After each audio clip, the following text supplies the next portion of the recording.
வேலுப்பரியின் மௌனத்தீவு தொடர் நாவல் அத்தியாயம் 12 முதற்படி. நண்பர்களைப் பார்த்து பூரிப்படைந்த சாம்பவனும் மாறனும் அவர்களை வீட்டுக்குள் அழைத்துச் சென்றனர். கை கால்களை கழுவி மதிய உணவுக்குத் தயாராகியவர்கள் அம்மாவும் தங்கையும் சமைத்து வைத்திருந்த உணவை வீட்டின் பின்புறம் இருந்த ஓலையால் வேயப்பட்ட சிறுகுடிலுக்கு எடுத்துச் சென்றனர்.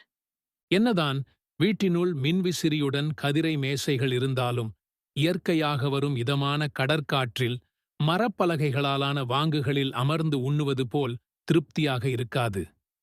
இப்போதெல்லாம் நண்டு இறால் சாப்பிட வேணுமென்றால் தவம் செய்திருக்கோணும். காசிருந்தாலும் எங்கட ஊர் சாமான்களை வாங்க இயலாமல் எல்லோ இருக்கு. பெரிய கம்பெனிக்காரன்கள் நல்ல உற்பத்திகள் எல்லாத்தையும் ஏற்றுமதி செஞ்சுட்டு கழிவுகளைத்தானே எங்களுக்கு விட்டு வைக்கிறாங்கள் என்று உள்ளூர் அரசியலில் தொடங்கி பள்ளிக்காலக் கதைகளையும் தற்கால அரசியல் திருப்பங்கள் ஊர் நிலைப்பாடுகள் என்று பல விஷயங்கள் பேசியபடியே நண்பர்கள் மெதுவாக உணவருந்தினர். இந்தத் தருணத்தில் வேலன் தாங்கள் திருக்கோணேஸ்வரம் கோவிலில் சந்தித்த வயதான பெரியவர் சொன்ன கோவிலின் சரித்திரத்தையும் தொடர்ந்து தனது வீட்டில் கண்டெடுத்த ஏடுகளைப் பற்றியும் சொல்லத் தொடங்கினான். இதைப் பற்றித்தான் எங்களோட கதைக்க வேணுமென்று நேற்று நீ போன்ல சொல்லத் தொடங்கின நீயோ? ஆவலுடன் இடையில் புகுந்த மாறனுக்கு கணேசலிங்கம் மாஸ்டரின் உதவியுடன் ஏடுகளை வாசித்தறிந்ததைச் சொல்லி, வினோதனும் பாரியும் நானும் அந்தமான் நிக்கோபார் தீவுகளுக்குச் செல்ல முடிவு செய்திருக்கிறோம் என்றான்.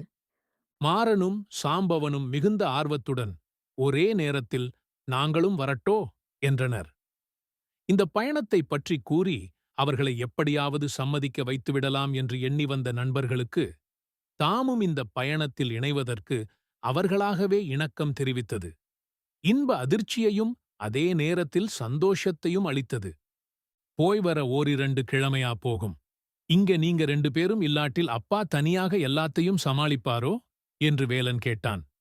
இங்க எப்பவும் வேலைதானடா, உங்களுக்கென்ன? உங்களப் போல எங்களுக்கு லீவ் என்றில்லை. விடிஞ்சா பொழுதுபட்டா ஒன்றில்லாட்டில் இன்னொரு வேலை இருக்கும். நாங்களும் ஓரிடமும் போறதில்லை. அப்பாதான் அடிக்கடி எங்கேயாவது போயிட்டு வாங்கோ என்று சொல்லுவார். கிட்டடியிலையும் இந்தியாவில் இருக்கிற சித்தி வீட்ட போயிட்டு வரச் சொன்னவர், நாங்கள்தான் சொந்தக்காரர் வீட்ட போய் என்ன செய்யறது என்று போகாமல் இருக்கிறோம். அந்தமான் என்றால் சொல்லவா வேணும். சின்ன சின்ன தீவுகள் நிறைய இருக்கும், செலவும் பெருசா இருக்காது, இலங்கை மாதிரித்தான் என்று சாம்பவன் கூற மாறன் தொடர்ந்தான்.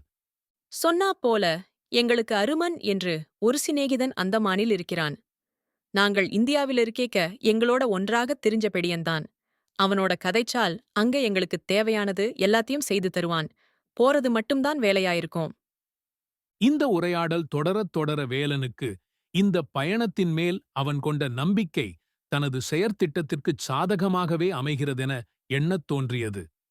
எதிர்பார்த்ததை விட திட்டங்களெல்லாம் சுலபமாக அமைகிறதால் இறுதியில் எங்கேயாவது ஒரு பெரிய பிரச்சனையில் தாம் மாட்டிக்கொள்ள நேரிட்டு விடுமோ என்ற யோசனை ஒரு கணம் பாரியின் எண்ணத்தில் தோன்றி மறைந்தது. நண்பர்கள் தொடர்ந்து இதைப் பற்றி பேசலாகினர். அந்தமான் நிக்கோபார் தீவுகளில் இருக்கும் மக்களைப் பற்றியும் சுற்றியிருக்கும் சிறு தீவுகளில் குடிகொண்டிருக்கும் பழங்குடியினர் பற்றியும் வினோதன் விவரித்தான். சுற்றுலா பயணம் மேற்கொள்பவர்கள் சில தீவுகளுக்கு மட்டுமே செல்வதற்கு அனுமதி வழங்கப்படுகின்றது. பழங்குடியினர் வசிக்கும் சிறு தீவுகளுக்குச் செல்வதற்கு சுற்றுலாப் பயணிகளுக்கோ அந்தமான் நிக்கோபார் தீவில் வசிக்கும் இந்திய பிரஜா உரிமை கொண்டவர்களுக்கோ அனுமதி கிடையாது. அதை மீறினால் சட்டவிரோதச் செயல் புரிந்ததற்காக தண்டிக்கப்படுவர். பழம்பெருங்குடிகள் அச்சிறு தீவுகளில் வசிப்பதால் அவர்களது பாதுகாப்பு மற்றும் சுகாதாரம் கருதி இந்த கட்டுப்பாட்டை இந்திய அரசாங்கம் விதித்திருக்கிறது. இவற்றையெல்லாம் தாண்டி அந்த தொலைந்து போனவர்களின் சந்ததியினரை தேடி நிச்சயம் செல்லப் போவதாய் முடிவு செய்த நண்பர்கள் அந்தமானில் வசிக்கும் அருமனைத் தொடர்பு கொண்டு அவனுடன் கலந்தாலோசித்தபின் பயணத்திற்கான ஆயத்தங்களை மேற்கொண்டனர். 5 பேரும் இந்தியா செல்வதற்கான அனைத்து ஆவணங்களையும் பூர்த்தி செய்து ஈவிசாவையும் பெற்றுக்கொண்டனர். அடுத்த முக்கியமான சிக்கல் வினோதன் பாரி மற்றும் வேலனின் வீட்டில் 2 கிழமைகளாவது வெளியே செல்வதற்கு ஏதாவதொரு காரணம் கூறி வீட்டுக்காரரைச் சம்மதிக்கச் செய்ய வேண்டும். வினோதன் பல்கலைக்கழகத்திலிருந்து அழைப்பு வந்ததாகக் கூறவும் வேலன் மற்றும் பாரி கட்டளைத் தளத்திலிருந்து அழைத்துவிட்டதாகக் கூறவும் முடிவு செய்தனர். பயணத்தை தாமதிக்க வேண்டிய தேவையில்லாததால் 4-5 நாட்களிலேயே புறப்பட்டாக வேண்டும் என்று முடிவு செய்து அடுத்த வெள்ளிக்கிழமை விமான பயணச்சீட்டை பதிவு செய்யலாம் என்று பேசிக்கொண்டனர். சனிக்கிழமை மதியம் சென்னையிலிருந்து புறப்படும் கப்பல் 2½ நாட்களில் அந்தமானைச் சென்றடையும் என்பதையும் அறிந்து கொண்டனர். அன்றிரவு எல்லாவற்றையும் தெளிவாகப் பேசியபின் வெள்ளிக்கிழமை மாலை பலாலியிலிருந்து சென்னை செல்லும் விமானத்தில் 5 பயணச் சீட்டுக்களை நான் வாங்கிறேன்.